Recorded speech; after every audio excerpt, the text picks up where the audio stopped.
जी हाँ, नमस्कार साथियों। जय हिंद, वंदे मातरम। कैसे हैं आप सभी? मस्त होंगे, स्वस्थ होंगे और अपने सपनों के साथ नई उड़ान की सोच रहे होंगे। आप और आपकी तैयारी ये आपके जीवन की दिशा तय करने वाली है। इसलिए अपनी तैयारी को मजबूत रखिए। जितनी तैयारी मजबूत होगी, आपके हौसले, आपके सपने उतने ही मंजिल के करीब पहुंचेंगे। इसलिए तैयारी जानदार रखिए, शानदार रखिए। हमारे इस प्लेटफॉर्म अपेक्स टेस्ट लाइन के साथ आपको इसमें अपने आत्म मूल्यांकन के लिए टेस्ट भी मिलेंगे। धीरे धीरे टेस्ट है वो अपलोड किए जा रहे हैं। सिलेबस की वीडियो हैं वो भी धीरे धीरे चल रहे हैं। लाइव क्लासेज भी आने वाली हैं।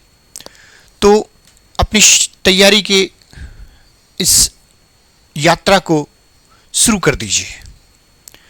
आज हम पढ़ेंगे भारत परिचय। भारत के भूगोल में अपना पहला बिंदु है। भारत के भूगोल में इस बिंदु का उल्लेख नहीं होता है, लेकिन इसमें से सवाल हर परीक्षा में पूछे जाते हैं। भारत की स्थिति का हो, भारत की तटीय स्थिति का हो, भारत की स्थलीय सीमाओं का हो, ये सारे सवाल यहां से पूछे जाते हैं। इवन वो सिलेबस में मेंशन नहीं होता है, लेकिन फिर भी हर परीक्षा के दृष्टिकोण से ये हमारा बिंदु महत्वपूर्ण है। आइए शुरुआत करते हैं हमारे प्यारे देश भारत के बारे में।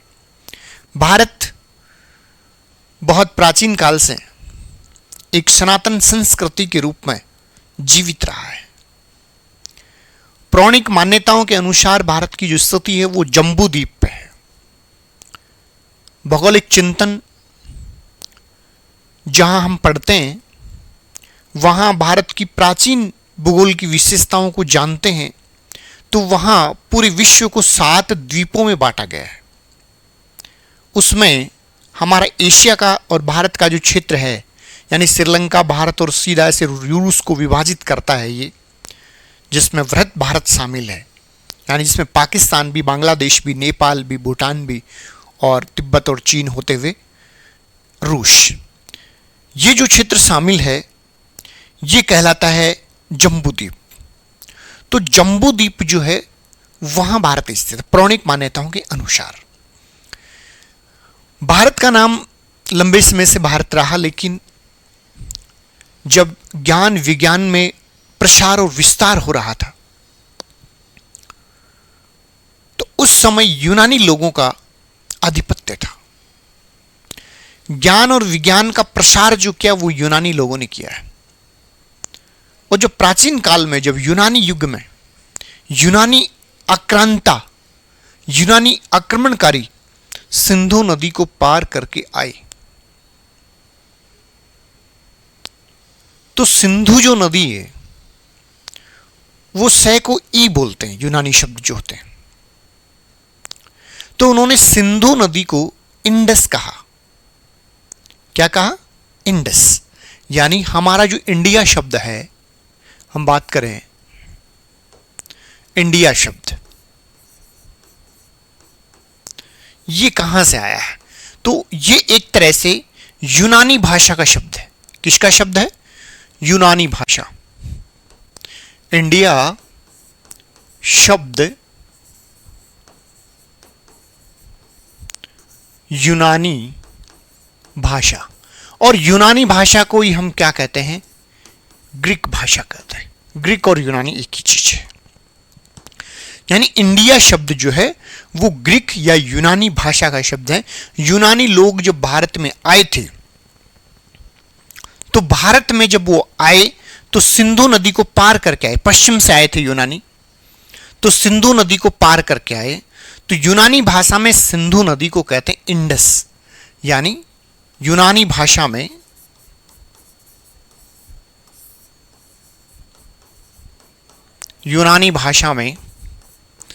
सिंधु नदी को इंडस कहा जाता है। इंडस।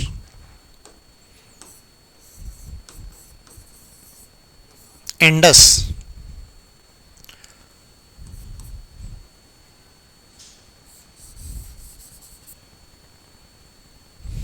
कहा जाता है?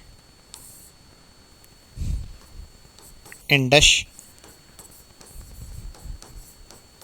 कहा जाता है। तो यूनानी भाषा में सिंधु नदी को इंडस कहा जाता है और उस इंडस के आसपास के क्षेत्र को यूनानी लोगों ने इंडोई कहा। INDOI, यानी INDOI, इंडोई। इंडोई का मतलब है इंडस के आसपास का क्षेत्र। तो यूनानी लोग इंडिया को इंडोई कहते थे। इंडोई, इंडोई का अर्थ है इंडस के आसपास का क्षेत्र। इंडस के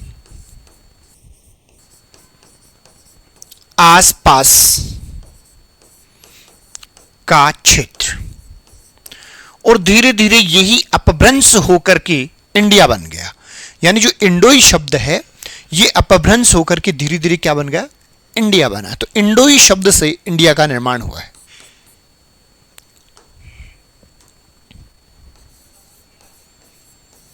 इंडोई शब्द से रूपांतरित होकर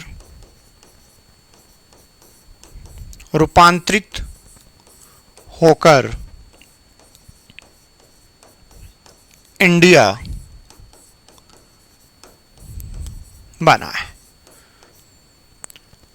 यानी इंडिया शब्द, आपको चीज याद क्या रखनी है? यूनानी भाषा। सवाल परीक्षा में क्या पूछते हैं कि इंडिया शब्द है वो किस भाषा से आया है? तो इंडिया शब्द जो है वो यूनानी भाषा से आया है। और भारत का जब संविधान बनाया गया तब उनके पास भी ये कई विकल्प थे कि भारत का नाम क्या हो। तो भारत कई नामों से जाना जाता था उस समय भी, जैसे हिंदुस्तान, भारत, इंडिया, आर्यवर्त, ब्रह्मवर्त, यानी इस प्रकार से कई नाम थे। तो संविधान में जो निर्माता थे माननीय भीमराव अंबेडकर जी, उन्होंने इस सोच समझ करके भारत के लिए, इंडिया के लिए जो शब्द काम में लिया है वो लिया है इंडिया दैट इज भारत। संबोधन के लिए India that is Bharat. Hindi में एक है, यानी इंडिया जो भारत है, यानी दोनों शब्द। हिंदुस्तान का उल्लेख नहीं है संविधान में, आर्यवर्त का भी उल्लेख नहीं है, अन्य किसी शब्द का भी उल्लेख नहीं है। तो भारत, ये संविधान में, भारत के संविधान में इंडिया के लिए इंडिया दैट इज भारत शब्द का उल्लेख है। तो इसको नोट कीजिए, इसको नोट करते हुए चलें।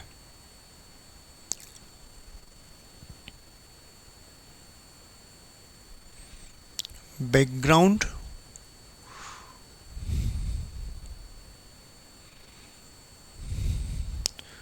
सब में चेंज नहीं हो रहा, ठीक है, ओके। हाँ देखिए, भारतीय संविधान में, भारतीय संविधान में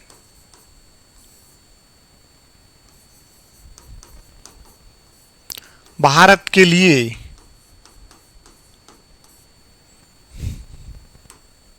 India that is Bharat, India that is Bharat का उल्लेख है। ये चीज भी अच्छे से याद रखेंगे कि भारत के संविधान में भारत के लिए किस शब्द का प्रयोग किया गया है। तो इंडिया दैट इज भारत, ये बहुत इंपॉर्टेंट चीज है। यहां से कई बार जो सवाल हैं वो पूछे गए हैं कि भारत के संविधान में भारत के लिए कौन सी शब्द का उल्लेख किया गया है। तो ये है इंडिया दैट इज भारत का उल्लेख है। अब देखते हैं भारत की स्थिति या भारत की अवस्थिति। तो भारत की अवस्थिति दृष्टिकोण से हम देखें तो पहले हमने चर्चा की, पौराणिक मान्यताओं के अनुसार भारत जो है वो जम्बू द्वीप पर स्थित है। तो एक तो जम्बू द्वीप का नाम है, वो भी आपको याद रखना है कि पौराणिक मान्यताओं के अनुसार भारत जो है पौराणिक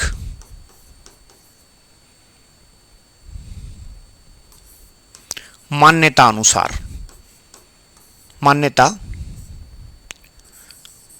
भारत जम्बू द्वीप पर स्थित है।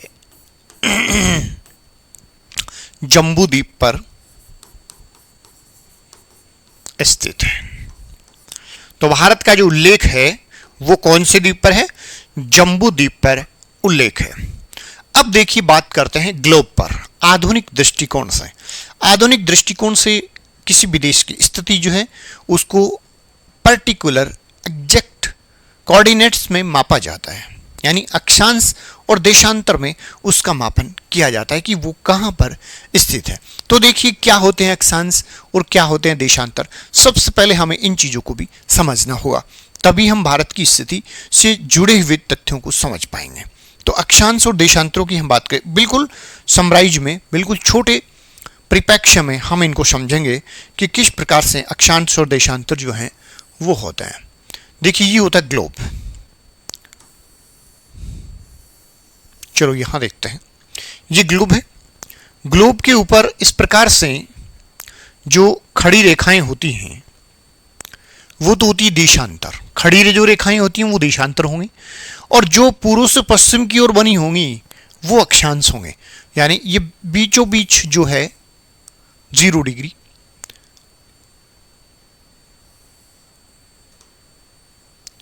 इस प्रकार से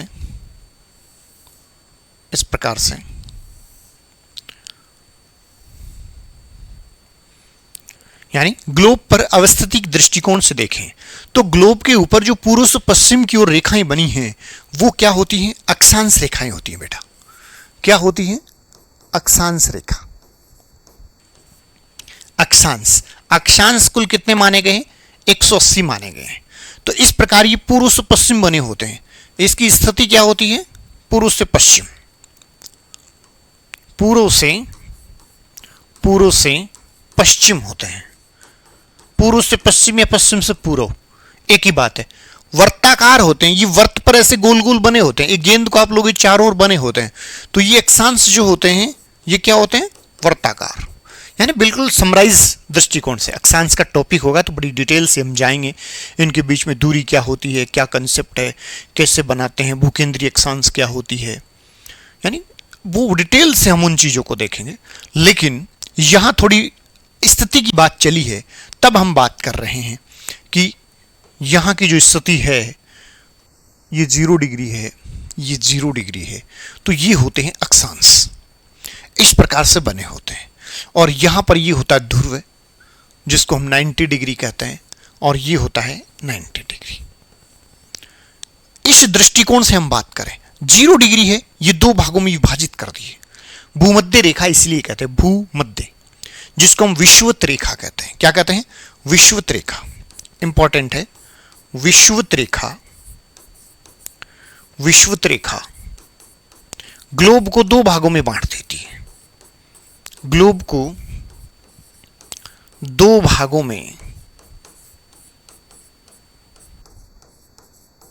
बांटती है। इसे भूमध्य रेखा भी कहते हैं। इसे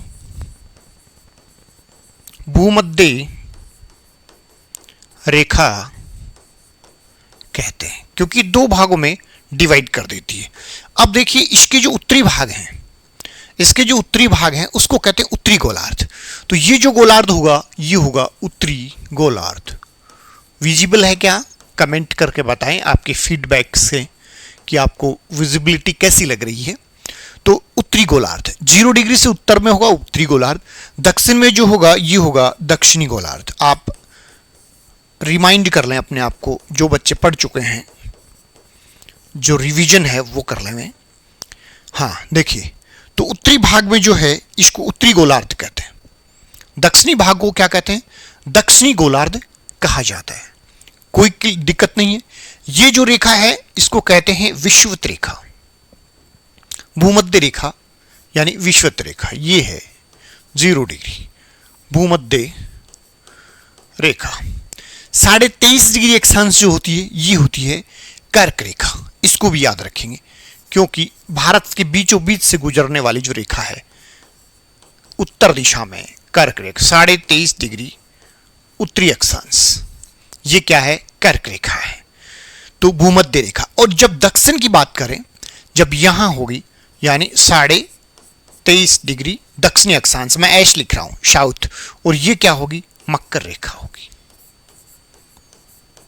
अब इन अक्षांशों की दृष्टिकोण से हम देखें तो भारत की स्थिति उत्तरी अक्षांशों में है। भारत की स्थिति कहां है, उत्तरी अक्षांशों में है। तो भूमध्य रेखा से उत्तर में है भारत, उत्तरी गोलार्ध में। तो जो भी अक्षांश का विवरण आएगा वो उत्तरी गोलार्ध में, उत्तरी अक्षांश में आएगा। Is that clear? भारत की स्थिति उत्तरी गोलार्ध में, कर्क रेखा भारत के मध्य से गुजरती है, वो बहुत डिटेल से हम देखने वाले हैं। तो ये चीजें अब देखिए, इन अक्षांशों के दृष्टिकोण से भारत जो है वो कहां स्थित है, उत्तरी गोलार्ध में स्थित है।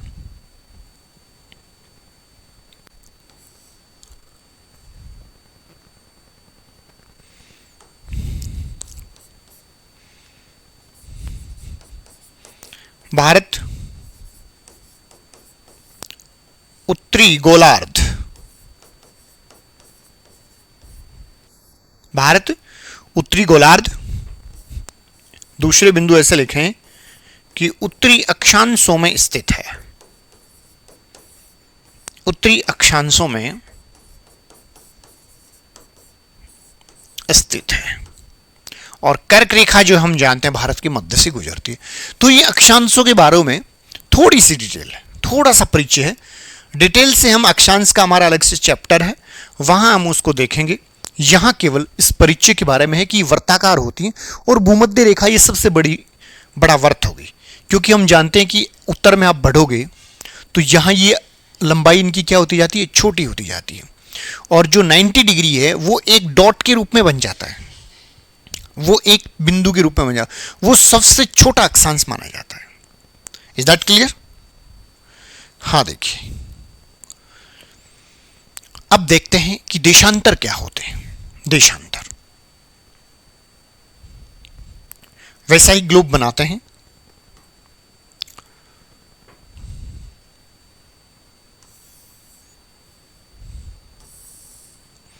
इस प्रकार से हमारी पृथ्वी गोल नहीं है, लद्वक्ष गोलाभ है।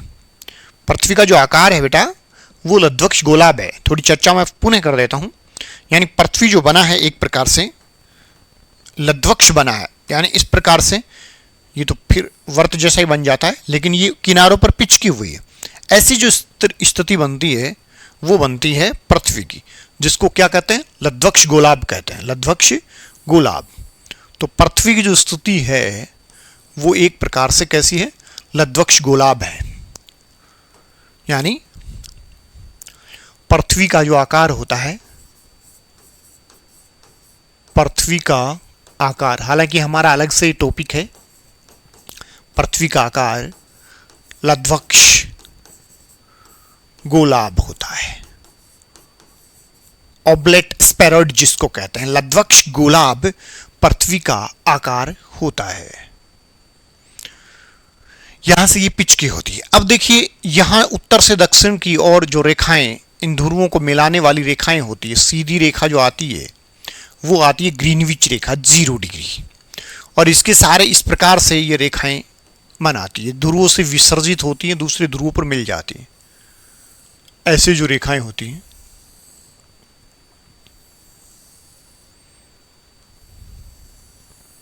इस प्रकार से।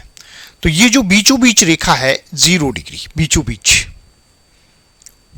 जिसको आप इस प्रकार से ले सकते हो, कलर ब्लैक से हम इसको बना देते हैं कि ये जो बीचों बीच रेखा होगी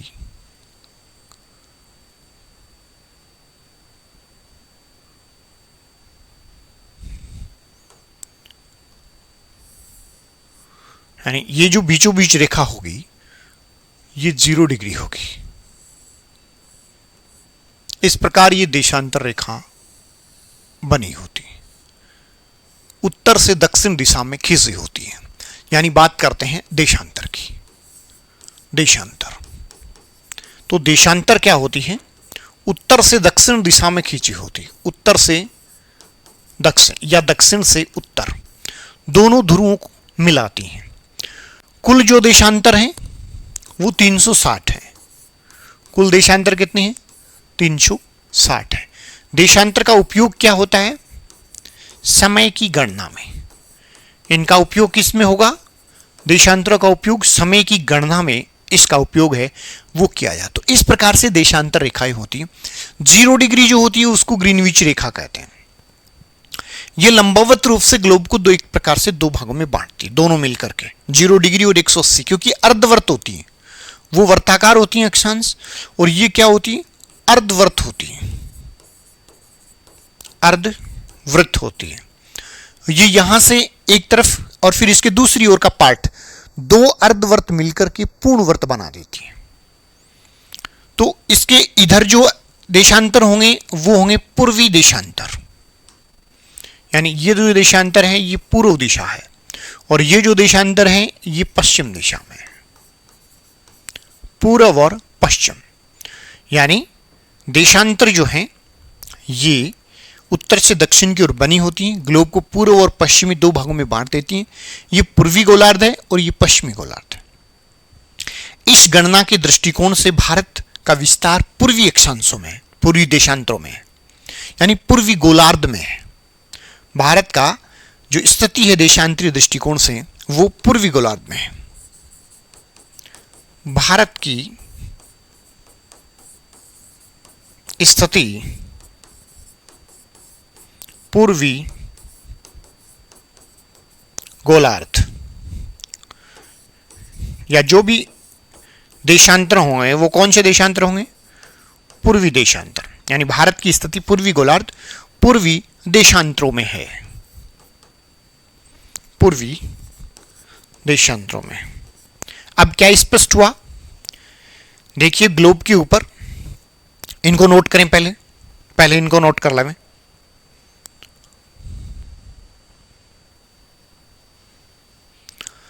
अब देखिए ये जो ग्लोब हम बनाते हैं,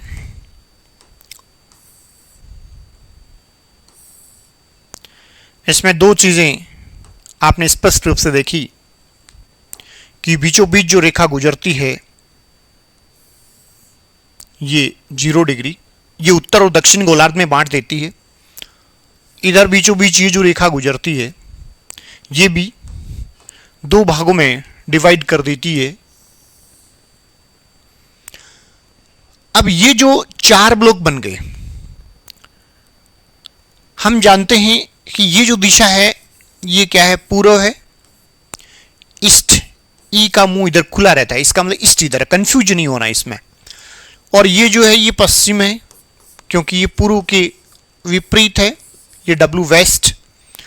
ऊपर हमेशा उत्तर होता है, ऊपर उत्तर, तो ये है उत्तरी गोलार्ध, उत्तर दिशा, और उत्तर के विपरीत क्या होगा? दक्षिण होगा। हम जानते हैं कि भारत पूर्वी देशांतरों में स्थित है और उत्तरी अक्षांशों में स्थित है। इसका मतलब इस लाइन से तो भारत इधर है, और इस 0 डिग्री से भारत उत्तर में है, और ग्रीनविच रेखा के भारत पूर्व में है। तो इसका मतलब भारत की जो लोकेशन है वो एक प्रकार से कहां पर स्थित होगी? उत्तर पूर्वी गोलार्ध में होगी। भारत उत्तर पूर्वी गोलार्ध, भारत की जो स्थिति होगी वो उत्तरी पूर्वी गोलार्ध में होगी। कोई कंफ्यूजन नहीं। अब देखिए भारत का जो अक्षांशीय विस्तार प्रारंभ होगा, जैसे ये 1 डिग्री है, 0 डिग्री, 1 2 3 4 5 6 7 8, 8 डिग्री 4 मिनट से भारत प्रारंभ होता है। इसका मतलब 8 डिग्री जो प्रारंभ होगा, सबसे पहले भारत का कौन सा भाग आएगा? भारत का दक्षिणी भाग आएगा, भारत का दक्षिणी भाग। भारत का अक्षांशीय विस्तार भारत के दक्षिण से प्रारंभ होगा। इसी प्रकार देखिए देशांतरी विस्तार, ये 0 डिग्री है, फिर 1 2 3 4 5 ऐसे आगे बढ़ते हैं। 68 डिग्री 7 मिनट से शुरू होता है। तो ऐसे ही आप भारत का जो देशांतरी विस्तार प्रारंभ होगा वो भारत की किस दिशा से प्रारंभ होगा? भारत की पश्चिम दिशा से प्रारंभ होगा। तो ये भारत की ग्लोब पर स्थिति है कि उत्तरी पूर्वी गोलार्ध में। तो भारत की स्थिति, ग्लोब पर भारत की स्थिति उत्तरी पूर्वी गोलार्ध।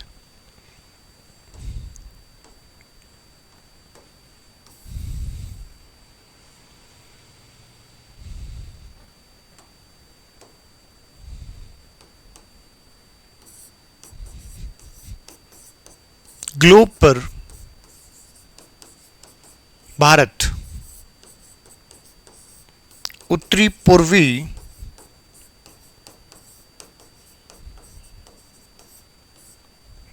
गोलार्ध में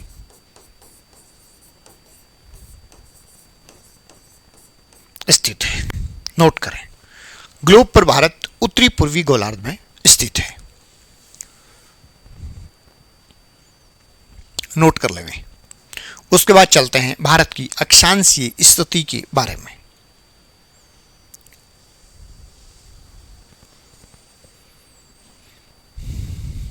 भारत की अक्षांशीय स्थिति देखिए, इसको एक टेबल के माध्यम से हम समझेंगे। पहले बात करते हैं कि इधर आएंगे स्थिति,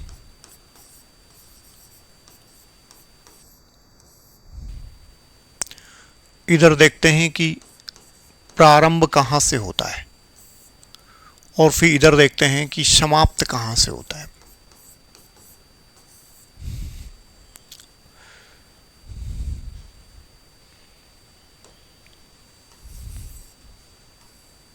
एक बार इसको यहां रखते हैं। पहले अक्षांशीय स्थिति देखते हैं तो लिखते हैं कि अक्षांश कौन से हैं, किन अक्षांशों से प्रारंभ होता है। दूसरा हम देखते हैं